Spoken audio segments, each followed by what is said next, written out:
जो लोग जन्म कुंडली देखना जानना चाहते हैं या बनाना चाहते हैं तो किस प्रकार फलित किया जाता है, तो उसके लिए इस वीडियो को आखिरी तक ज़रूर देखें, चैनल को सब्सक्राइब कर लें।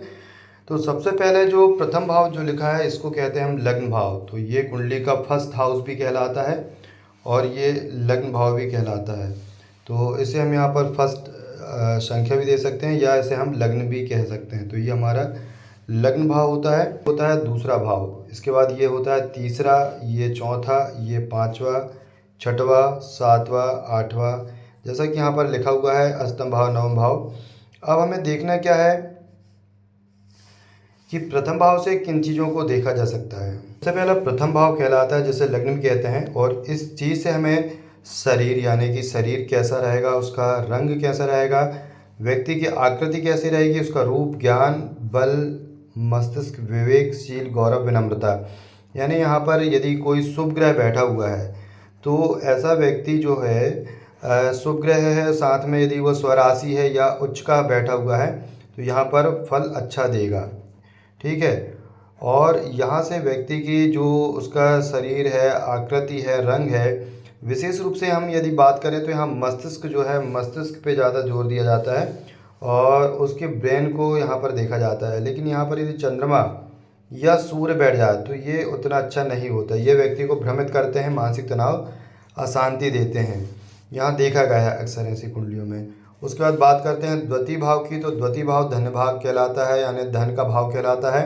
यहाँ से धन, धान्य, संपत्ति, कुटुंब, मृत्यु, वाणी, सत्य, असत्य, दान, जिह्वा, दायानेत्र और पड़ोसी भी यहाँ से देखा जाता है। अब यहाँ पर क्या है कि ये जो सेकंड हाउस है तो ये मार्केस भी कहलाता है। ये जो हिस्सा होता है जो मार्केस होता है, यानी यहाँ पर जिस भी जो ग्रह बैठा हुआ होता है वो मार्केस नहीं कहलाएगा, लेकिन जो राशि पड़ी हुई होती है, यानी यहाँ पर जो है राशि मान के चलिए कि यहाँ पर यदि 3 लिखा हुआ है, ठीक है, यदि वृषभ लग्न की कुंडली है और यहाँ 3 लिखा हुआ है तो ऐसी स्थिति में यहाँ पर जो 3 राशि है वो मिथुन हुई, और मिथुन का स्वामी जो होता है बुध होता है।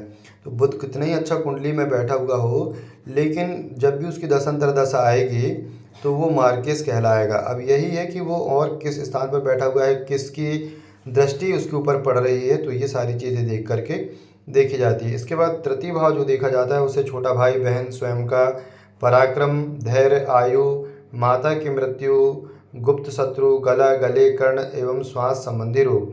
तो ये कहीं ना कहीं गले से संबंधित जो है वो भी स्थितियां दिखाता है कि मान के चलिए यदि राहु बैठा हुआ है, हालांकि तृतीय भाव में राहु पराक्रम को मजबूत करेगा, शनि मजबूत करेगा, मंगल मजबूत करेगा, लेकिन ये कहीं ना कहीं गले से संबंधित समस्याएं व्यक्ति को देंगे।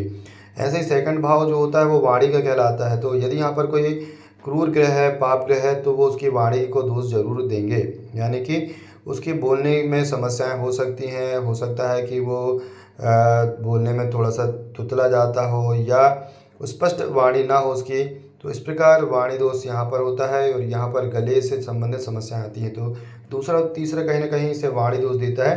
तो आज की वीडियो में केवल हमने लग्न का और सेकंड भाव का और थर्ड भाव का इसका जो है हमने फल देखा है। शेष आगे वीडियो में जो शेष भाव रह जाते हैं, चतुर्थ, पंचम, षष्ठम, उसका जानकारी देखेंगे। तो चैनल को सब्सक्राइब कर लें जिससे कि आपको समस्त जो ज्योतिष है, कुंडली है, किस प्रकार फलित की जाती है वो जानकारी मिल सकेगी। तो चैनल को सब्सक्राइब कर लें। जय श्री कृष्ण।